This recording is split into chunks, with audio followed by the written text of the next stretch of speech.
ચંડોળામાંથી કાઢવામાં આવેલા બાંગ્લાદેશીઓ વડોદરામાંથી પકડાયા છે।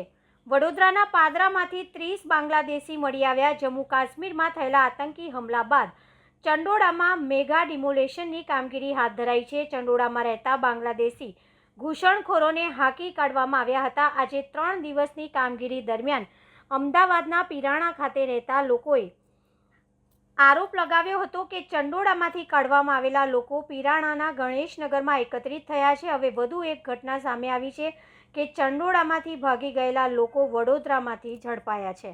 પ્રાપ્ત વિગતો પ્રમાણે ચંડોળામાંથી કાઢવામાં આવેલા બાંગ્લાદેશીઓ વડોદરામાંથી પકડાયા છે। વડોદરાના પાદરામાંથી 30 બાંગ્લાદેશી મળી આવ્યા છે। આ ઘૂસણખોરો વડોદરાના પાદરાના ભોજ ગામે પહોંચી જતા પોલીસે તેમને ઝડપી લીધા હતા। આ બાંગ્લાદેશીઓમાં 6 પુરુષ, 9 મહિલા અને 15 બાળકોનો સમાવેશ થાય છે। તેમની સામે વડુ પોલીસે વધુ કાર્યવાહી હાથ ધરી છે।